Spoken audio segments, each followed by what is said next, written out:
আসসালামু আলাইকুম গাইজ, ভদ্রতার খাতিরে প্রথমে সালাম দিয়ে নিলাম। আমি আসলে ততটাও ভদ্র না।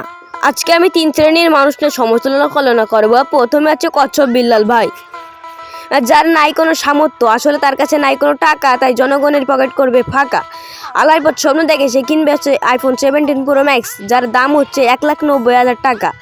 আর সেই টাকা আবার জনগণের টাকা দিয়ে কিনবে ভাই, মানে বুঝতেছো? মানে জনগণের কাছ থেকে 1,90,000 টাকা দিবে। আর জনগণ কত পাগল, একদিনে তার টাকা উঠে গেছে। মানে ভাবো ভাই, 1,90,000 টাকা সে দিনা উঠে লাইছে। তাও আবার সে বইলাই দিছে সে আইফোন 17 প্রো ম্যাক্স কিনবে, তাও মানুষ তার টাকা দিছে।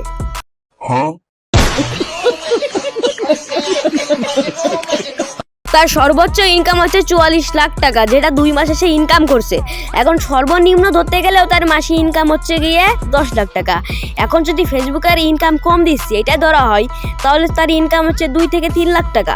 তো সেই লাখ টাকাতে তুই আইফোন না কিনে মানুষের কাছে ভিক্ষা করিস কেন ভাই? তুই কি ভিখারি? আবার মাঝে করে লেউটার আবার বই বিক্রি করতেছে, দাম হচ্ছে 100 টাকা, সে বেচে হচ্ছে 1000 টাকা। আর তার পিছনে কয়টা স্বর্ণপণ্য লাগাই রাখছে, তারা মনে করেন তার পিছনে সবসময় ঘুরে বেড়ায়, যা বলে তাই শোনে। যেরকম হোল চাটতে বললে হোল চাটে, আর চুষতে বললে চষে। আচ্ছা, ওর কথা নাই, বাদ দিলাম। 2 নম্বর আছে ডিজে অনিক ভাই, নিজের নামের আগে ডিজে অনিক লাগাই দিয়েছে। আগে ভিডিওটা দেখো। আজকে প্রথম রোজা, আর এই রোজাটাই আমি রাখতে পারলাম না, কারণ আমার বউ হঠাৎ করে অনেক অসুস্থ হয়ে পড়ছে। সবাই আমার বউর জন্য একটু দোয়া করবেন।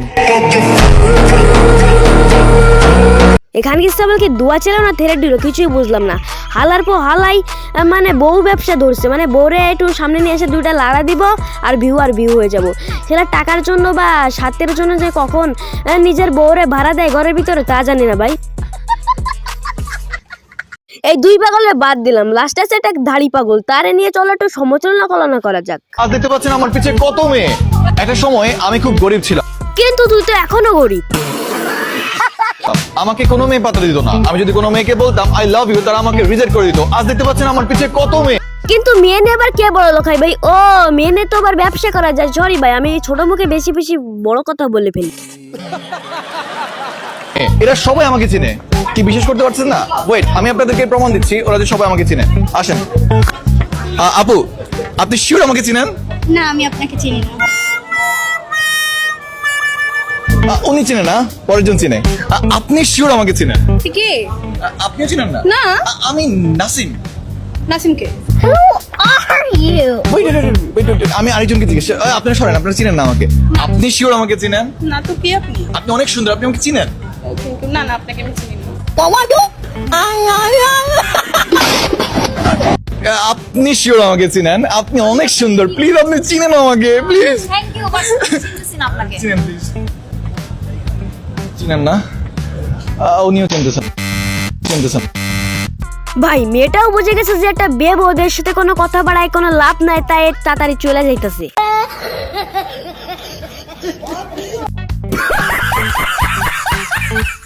আপনি শিওর চিনেন? আপনি অনেক সুন্দর, আপনার চেহারা অনেক সুন্দর, আপনি আমাকে চিনেন? ভাই প্রত্যেকবার আপনি অনেক সুন্দর বলে বলে মেয়েদেরকে পাম মারছে, কিন্তু মেয়েরা তার পামে পড়ছে না। আসলে মেয়েরা জানে যে কে পাগল আর কে ছাগল। তো গাইস, আজকের ভিডিওটা ছিল এই পর্যন্তই। ভালো লাগলে সাবস্ক্রাইব করবেন।